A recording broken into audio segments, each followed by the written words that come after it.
Hi there everybody, my name is Kate and welcome to my channel, Trinergy Awakens Naturally. We're on the road.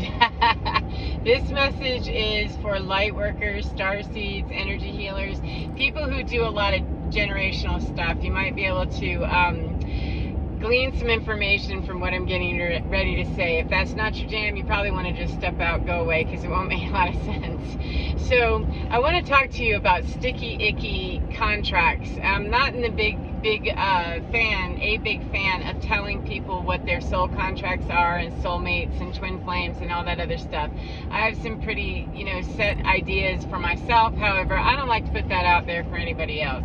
And I damn sure do not like to tell anybody, nor do I embrace the idea that we can't break contracts. You sure as hell can, and I encourage you to do it quickly and every time that it comes up. Not to be mean, not to be cruel, but to let that sticky stuff figure out what's going on. To let those sticky energies, those pervasive energies, those tenacious, nasty, unhealed and immature energies figure out how to move on with life as a 3D human being running an avatar, as a spiritual being at the helm primarily, instead of the ego, which is not at all connected to the spirit. It's a multifaceted machine that when we drive ourselves through that understanding, we hurt people, we hurt ourselves, and we're disconnected from our heart chakra intensely. The more identified we are with all those many facets of faces and masks of the ego. So let me line this up for you, that a soul contract, we run in soul groups, perhaps, depending on what your thoughts are in, reincarnation. And I'm not looking to school anybody up or to be schooled. I'm just putting it out there that broad understanding, there's a lot of different interpretations and a lot of different beliefs, and I'm all about people creating their own story. So that's why I'm not looking for an argument. Just the broad understanding, though, is that when we have soul contracts with other people, or we have karmic contracts with people, that we've agreed before this lifetime to come in here and get some work done. We're going to work on certain things and we're going to get some objectives met. In this particular scenario, I want to put it out there that I am one of those people that I broke ties with my whole entire life a few years ago. Anybody that I ever knew, I don't know them anymore. I don't talk to them anymore. They don't know, primarily most of them don't know where I am, or if they do, we don't discuss my life. I don't know what they're up to, and whether they know something about me is irrelevant, because I just don't talk to anybody from that portion of my life. Not because I hate them, not because they're awful people, not because blah, blah, blah, blah, blah. It's because of that multifaceted ego thing. That's got a lot of ugly little heads on it. It's Medusa, and it's not my job to go in and be slaying everybody else's dragons. I'm too busy slaying mine.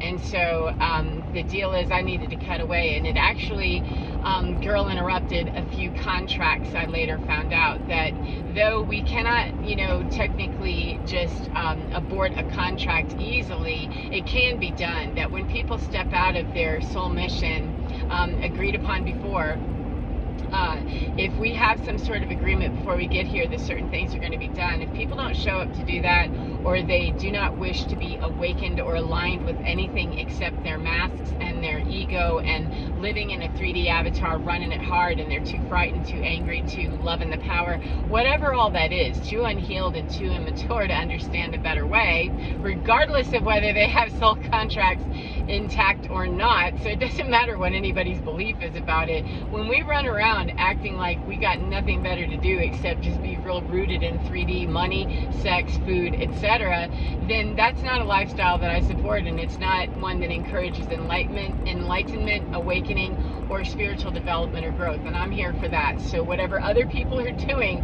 whether they meant to be doing something else or not, whether we had an agreement or not, really is truly irrelevant. However, I was in an orbit of people that for many years I did not understand what is going on here. And when I stepped away several years ago, I stepped away from absolutely everybody. Family of origin and all the family of origin garbage and generational trauma or curses, generational bullshit that just didn't serve anybody before me, and it's not serving currently. However, not at what I'm looking to do in my life, and how it's serving, everyone else couldn't tell you. I just know if it's not for the betterment of humanity, it's ultimately not going to work for me, period, no matter what anybody else is doing. That's not my angle. It's also not my angle to hate on people that aren't working, my direction of what I'm all about and what I'm passionate about. However, I'm not likely to devote any time to that. If we ain't on the same time, we saying on the same time, go do your life, you know, with my blessing, and leave me to do mine. So, and preferably not without having a stomp down before we do it would be really nice. So these contracts, though, are these real sticky engagements with people. When we come from families that's just been the generational abuse, the generational knowing, the generational trauma, the generational curse, whatever generational themes, whatever you call that, the generational unhealed and dark parts. When we come from that, or we're dropped into one of those to really break that system apart, it can be really confusing, because we've had all the programming of growing up in a home like that, or in a family system, or dynamics such as that, and oftentimes we marry into that same level of toxicity, immaturity, and sickness, you know, and codependency, etc., which I did. And so I just carried out all these patterns that were already deeply ingrained before I ever got here, and then deeply ingrained as I was growing up. And so it was twisting up that human mind. You know, the operating system was hella confused for a long time. Like, I don't understand this, you know, how can this be true? It didn't make any sense. And so I made poor choices out of believing that confusion, or that confusement, that confusion was somehow my fault. Of course, you know, scapegoats are going to take that. It is your fault. Nobody wants to break the family dynamic apart, or look at, you know, individual behaviors or generational trauma too closely, because it involves having to take a whole lot of responsibility for where we've perpetuated the cycle. And my thing is that I'm not looking to shame or game anybody, or looking to, you know, kick anybody's ass in this. I'm just looking to change the system. However, I have not found that in those deeply rooted soul ties and soul contracts and karmic contracts, that's not the place where I found a whole lot of willingness to break out of it. There's too much there to be really effective in bringing any light on the situation, because it's completely shrouded in darkness. And the more that I was willing to take the light into me and understand me, the more that it shone light around me, and people were getting very angry, upset, and very bothered, highly bothered, so much. Pardon me, alarm went off. I found that the darkest, nastiest behavior of anybody that I ever knew personally, especially the actual people that I knew personally, that's what leaped out at me. And it was so shocking and so confusing. And then I realized, after I stepped away and had lots of times to go into the mountains, and lots of time to pray and be in that lucid dreaming space, and in some astral places, really talking to my guides and talking to higher selves and councils and stuff, that what the actual, you know what, is this? You know, why? What's the point of this? What was I supposed to be doing? Well, here's the bottom line, Kate, that you're sent in there. Other people are sent to you. You're sent for higher knowledge, higher learning, higher healing, higher mind. You're sent to be a part of, you're sent to be a part of a collective that's here to bring healing and to break, you know, bad systems apart, bad ideas, not to punish anyone, because that's the old paradigm. We're not looking to perpetuate the old paradigm by identifying a problem and then making the problem worse, or continuing on in the same vein of the same problem by identifying it and go, shame on them.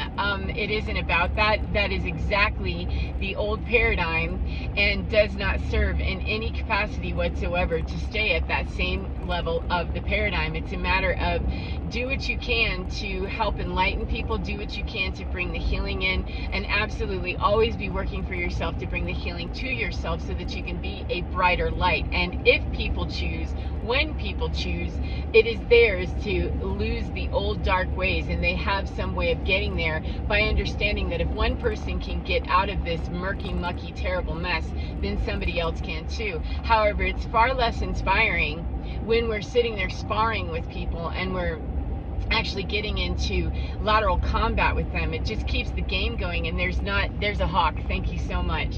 Thank you.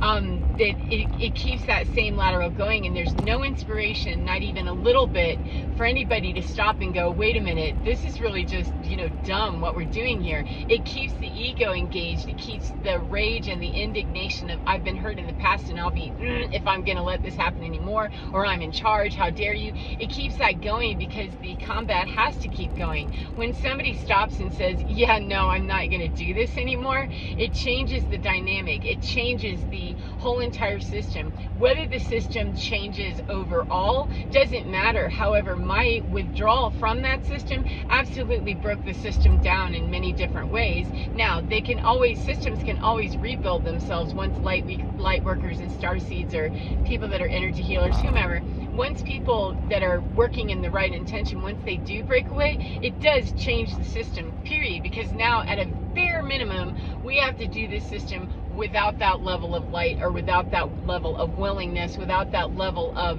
righteousness being here, period. So it does change the system. And if and when it is rebuilt in those same terrible dynamics, it will not be built as strong, it will not be built as sturdy. And there is always the knowing that people can double down on their really crazy arguments about, well, she is this and she was that. They can say and do all of that. However, they will never unknow, unhear, unlearn, unsee, untaste, unsmell what they experienced there. We were here with somebody who is very righteous, honest, and true with us, and my mind is going to take me to that place of going, yeah, but, and find all the reasons that they blame. However, there's a chink in the armor, and every time that little vulnerability in the ego says, this might be really about you as well. You think, let's take a look at that. Every time that is brought up and denied, it's fine. It's okay. People get where they get when they get there. However, the question is raised, whether it's conscious all the way out here for a person to have a, radical acceptance, radical awakening, or radical shift in consciousness. Don't know. I do know it's possible though, and it does happen. However, it changes, period. It sends a whole quantum wave of change that at some point, once those quantum waves build up enough power, that person is brought to those often enough, then they have to change. There's just no other thing to it. So even though I don't appreciate, or didn't appreciate fully, being in the midst of all that stuff, and really don't appreciate abuse on any level, I understand why people do that. I also understand why it's necessary to allow people to, abort contract. We got to sever this because it's causing me harm, and it's getting in the way of me doing what I came here to do, to actually help people who wish to be helped, who wish to be brought to a new understanding, who wish to work on their self-development and their spiritual journey, and who wish to know more about themselves than how much money, food, sex, or stuff they can acquire on this planet. There's nothing wrong with 3D. There's nothing wrong with materiality. However, for people that have that as their primary focus and their avatar and everything about that, we are already not very aligned. And anybody that I was karmically tied to, or spiritually tied to, contractually tied to, it's taken a long time to keep severing those ties, because every time I reach a new layer of me, there's, new level, new devil of me that's going to respond differently to that energy. And so, long story even longer, is I recently had someone pop up back into my world after several years of being away, of me saying, yeah, I'm not, I'm a no contact. And that's, no contact as in, please don't contact me dumb, please don't contact me mean, or please don't contact me in that old vibe. If we have something that we need to talk about where I've hurt you, then we can have that conversation, and we can do that in a very cultured, mannerly way. And if we can't, you gotta go away, because I don't do it like that. That's just asking to have that combat and keep those defenses up. So a person already has to show up being in a less defensive state. They don't have to show up perfect, because I'm not showing up perfect. However, I'm not going to show up throwing hands, and if that's what's expected, or somebody else is already doing that, then that's a mismatch right there, because we're playing at a level that, I don't want to do that. That's just keeping the old bullshit going. So no, go back and, try again later, I guess. But anyway, I haven't heard from anybody. I'm cool with it, okay, then stay where you are, do what you're doing. However, the energy moves, and the energy speaks, and the energy throws itself around sometimes when the human is out here tantruming. And so I'm aware of things in the astral spaces and the lucid dreaming spaces. I'm aware of stuff that's going on in the butt hurt and all of this.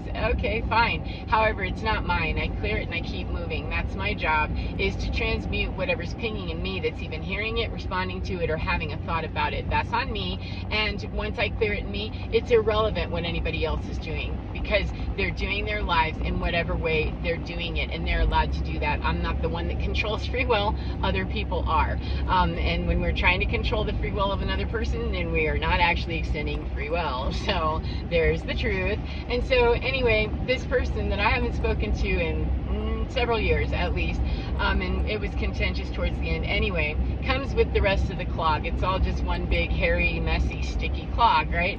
And this person came flying in like it was, you know, the exact day of when I last spoke or interacted with this person, with a whole lot of, you know, throwing anger and doing. And it wasn't completely ironic to me. However, it was a pretty powerful indicator of, wow, you know, this stuff is really true. If I ever wanted to doubt spirit or, you know, prayer, the power of it, etc., or connection with, you know, our spirit guides and what they're doing in the astral realms, well, where we're not always looking, you know, spirit is moving constantly in all kinds of ways that we will never see or understand. I had prayed and said, I need to bring another round of closure, because new level, new devil, I feel this, you know, something that, okay, no problem, so let's go do a clearing. And I did. I went to a place that I do a lot of work in mountains and land to clear energies and clear bundles of, you know, real karmic stuff, not even belonging to me sometimes, but I carry that there and do the work, whatever. So a couple of years ago, I did one of these clearings, and I thought, cool, you know, done. So ignorant. That it wasn't done. It was just that layer of it was done. Took a, you know, big malignant area of my life out. Sure, we did a clearing, and that was, you know, really quite emotional and all this other stuff. And so I hadn't been back to that place in a while, and hadn't made it all the way down to the river. When I did go back to that place, I'd just gone one other time, and I didn't make it all the way down to the river, and I thought that's really strange. And but I went back to that place and came out, you know, went, okay, I don't know what that was, and still don't fully know, but I was guided to go back to that same place where there is a river and take some things with me. And so I did, and I thought I was clearing one part, you know, the things that I took were related to a certain person that I know now in my world, and it was a healing and a release for, you know, on behalf of. And so I thought it was related to that person because I had the items of that person. And as I was taking care of that and going down to the actual river, you know, seeing it again for the first time in 2 years since I did a clearing here, like a karmic clearing, right, and a healing, that I placed these items for that person that I had in my mind, and I realized that, oh, I see.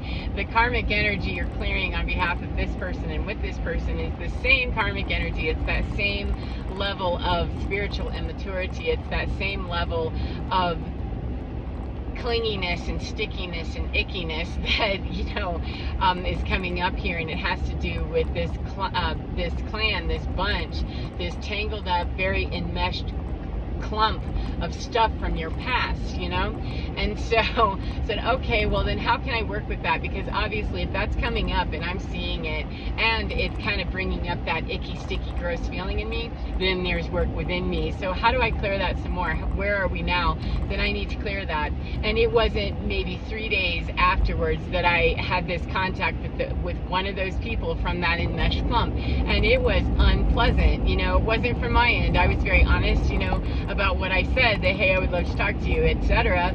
You know, not pretending like nothing was ever bad, also not pretending that nothing was ever good. I haven't spoken to you in a few years. I'm not going to launch into, you know, every butt sore that I have. That's ridiculous. You know, what kind of presumptions am I making? However, presumptions were made on the other side, and I got, you know, the full frontal. I'm like, okay, well then apparently you're not ready for this, so it's time to go now. But the point is that seeing the power of understanding how these soul contracts work, what ended up happening after that, that night when I sent my message, I prayed and I said, I would really like this to be, you know, the beginnings of moving forward. That is my intention, that is my prayer, that is my desire as a human being, to have this be the open door towards healing with the larger collective that's there, not just this one person. This one person is incredibly important to me, and that would definitely be, you know, well worth it and my main intention right now. However, she's attached to a larger collective, so, you know, there's a lot of steps in here, and this is a big process, so I know that it's the beginning. And my last prayer that I put out was, and whatever the highest good. I also know that that may not be where that person or this collective is. There's a million other things, and so I surrender this to you, knowing that even though so my desire, 1212, even though my desire is for this person and I to be able to step forward, moving forward, my highest intention here is to bring healing for myself and therefore healing for anyone else, whether they perceive it as that or not, and for whatever the karmic ties are that continue to bring this around, continue to dissolve them, cauterize them, close the reality tunnel, and keep this moving on for the betterment of all people involved, no matter what's happened. That cut this, it's been long enough now, keep moving it on. And so that night I went to bed and didn't think about it too much anymore, and the next morning I woke up to full frontal and said, okay, well then, unanswered prayer? No, it was an answered prayer. It was an answered prayer with an unresolved request. Unresolved in the way that I thought it would be resolved. However, when I got the message that I did from this person that was very attacking and very, whatever. It was far less than it had been in the past. It didn't involve a lot of, personal attacks and F words. So, I had to give the benefit of the doubt there. However, not enough to engage anything. I knew instantly, okay, you asked for something that's not reasonable. And because that was put into the context of thank you for surrendering it to us and keep it moving now. This contract has officially been closed out. With this person, with the collective, with, the whole entire bunch. That contract is complete. Now, does it mean that work isn't done? Does it mean that our smaller contractual agreements or smaller engagements with those people at some time won't come up? No. And that's where where all of the soul contract stories and all of those things come into suspicion for me and do not work for me, is that I've found people that swing back through that we've got nothing. We've got nothing we're doing here. We've got nothing that, we have any ties to that I do. And excuse me, the fact that you came zinging through means you're asking me for directions, which is, it's that way, it's not here. You're lost for a minute, but let me give you some directions. Pardon me. So it isn't so much that we have necessarily contractual agreements for a lifetime. Sometimes we do. Whatever your story is your story. However, it doesn't mean that we have to be pestered, that we can absolutely break contractual agreements with people, no matter who they are. I don't care what anybody else says. That's what my belief is, because I've seen it happen. And just because we love someone deeply, or we have some role in their lives, or they have some role in our lives, doesn't mean doo-doo to me. It absolutely means nothing to me, because love's got nothing to do with it. It's a greater love to allow someone else to go stand in their darkness and not be coddled into believing that somehow that's meeting a standard of our contract. If our contract isn't for us to just beat each other slam to death, then I'm going to go honor the betterment of this contract, which is that I was supposed to bring something better to you and you were too. Then if you're not ready to, then I'm going to honor you by allowing you to go do you, because me continually to remind you that I think you're, horrible, terrible, blah, blah, blah, blah, blah, or the other way, that's not a contract I'm going to honor, because that's not a soul contract. That's karmic bullshit, and I'm not interested. So there's a lot of little pockets of understanding in that. So anyway, I'm going to encourage anybody that believes they're tied anywhere to anything for any reason, that it is possible. Our team can help us get out of those slippery situations, those sticky situations, those bullshit situations where it's highly imbalanced. It is up to us to ask for that help and stop assuming or insisting that other people live up to some standard in our lives, and live up to our own standard of what we expect to be treated like, or how we expect to treat other people. And because I don't want to treat other people as badly as they're acting, then I have to step out and let them act however they act, and allow the universe to do its job, which is not to put me in the role of punisher. That's not my job, 1616, nor do I want it. And it is also not my job to be the slop that takes that crap off somebody else. That's really truly a more loving position, to not allow someone to keep existing in that old paradigm. If I'm not willing to be there with them, then I have to go step into what I'm living, my life, my 5D, my 12D, my, whatever, my ascended me, whatever I call that, without lording it over another person or telling them that what they're doing is bad. No, just go be that and allow them to be doing life at whatever level they're doing it. Whether it's good or bad is irrelevant. It is not for me. Then I'm going to step aside. That's the greatest love that I can share or exhibit or be. And people that don't want to share that with me, then obviously we're incompatible. Go do you, boo, and I'm going to go do me. So with that being said, off to a different mountain today, Ruby Mountain, which is super exciting. I don't know what's going to happen, but I know it's something really doing some clearing, doing some healing. Actually, the clearing's been done, and this is more about healing the heart hurt and the human, experience. Involves a lot of heartbreak sometimes. For many of us, we're heartbroken about a lot of things, and we've lost many things, and it's about grieving the loss and healing instead of continually perpetuating new situations where we're wounded again and again. So I'm looking forward to spending time with my team and spending time with nature, hugging my boulders and trees, and maybe even catching sight of a moose. So take care of yourself as you go on today and get within your skin, because you're divine. It is absolutely fine, and it can help motor you every single time without fail. Get in touch with that. Maybe stop listening to the human faces so much whenever they're bringing up confusion, anger, and abuse, and maybe pull our face out of things where we're willing to do that as well. So take care of yourself, as I said, and get within your skin, because you're divine. Absolutely, absolutely gorgeous and totally fine. Take care of your beautiful selves, and I will see you again next time. Mwah. Goodbye, beautiful friends.